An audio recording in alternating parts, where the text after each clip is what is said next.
My name is Ashley Weaver, and I serve as the director of the Smart Babies Initiative for the Waco Foundation. I grew up in a household with 5 other women. My mother and I. My mother has five girls altogether. I'm number 4, yeah, very tight-knit family, very close to my larger family as well. My aunts and uncles and great aunts and great uncles, and it's a huge family and very connected to them all. So my mom was very, very intentional in regards to our education. She knew that she wanted specific things for us in our lives, and she knew that education was very linked to that.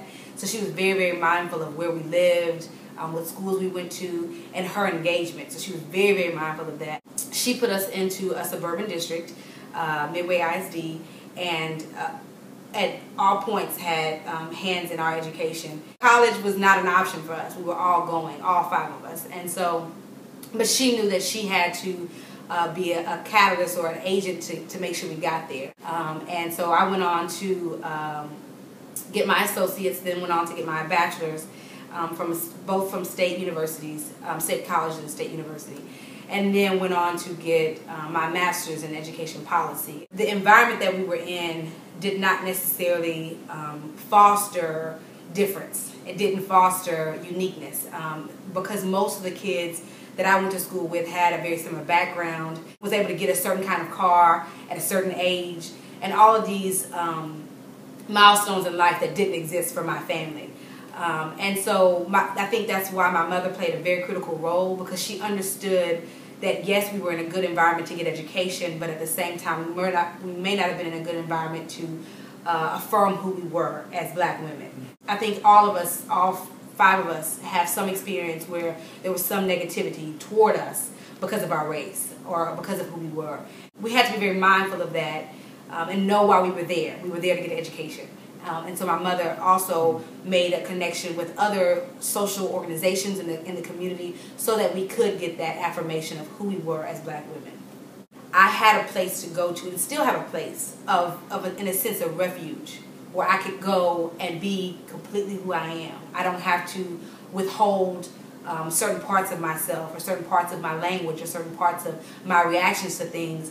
My family allows me to be all of Ashley, not parts of Ashley. So I work for the Waco Foundation, which is an organization that promotes philanthropy. So we serve as a conduit for those that want to give to the community to be able to do that in a strategic way. Essentially what I do is work to increase the quality of life for children 0 to 3 in our community. We have a school system where a child can go and walk into and say, I need this, I don't have this.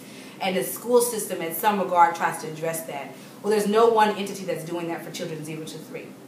And so that's what my role is. And so it means a lot of connecting with early childhood resources in the community and helping them to understand their role together as a system and just raising awareness about early childhood in general. So that's, in short, what I do. I think just me being there in general is a success story.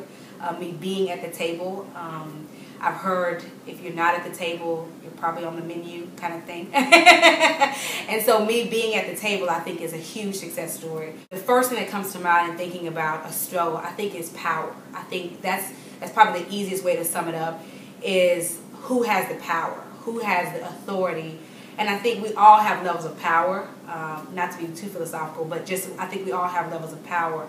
And I think if we don't understand what our power is and our willingness to give it to somebody else so they can become better, so they can their quality of life can increase, I think we lose sight of what we're trying to do because we're not willing to give power away. That's probably the simplest way to put it without talking too long, because I could talk about this all night. But I think over the years, and I've just started professionally, really, I classify myself as a young professional, but I'm sure I'll learn more, but that's really what I see the most of, is a lack of recognition of our own power and therefore an inability to give it to others so they can be successful. So I think my experience in other communities, in other cities, in other cultures has really opened my eyes to the beauty of uniqueness, of difference. I very much value difference. I love people that are different than me because they bring something to me. They add to who I am, when just being in their presence by the words that they use or the experiences that they've had. And I don't think, again, as a community, we value that. So that wasn't just Midway. I think that's Waco in general. I think we see that because of the pockets of people and the inability as a community to really come together. And I would love for our community to really learn how to value one another sincerely. Not that you've asked, but one of the things that I've always talked about with peers that are, especially those that have children, is I feel like educationally you have to choose. And like my mother had to choose. She knew that we weren't going to get what we needed culturally at Midway, but she knew she wanted us to have a good education. So she had to make a choice.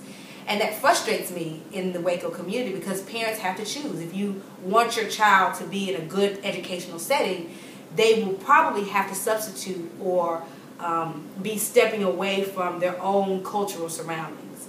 And so that's really, really, as an educator, I can talk about that to no end because I really feel like that's shortchanging the children, all children, not just children of color, all children. For myself, I don't know. I would love to go. I know I want to go back to school. I know I want to get a PhD. I feel like having a doctoral degree really allows you to create new knowledge. That's probably the most pressing thing is where I'm going to go for school and what that would look like. And can I leave Texas and go back to Northeast?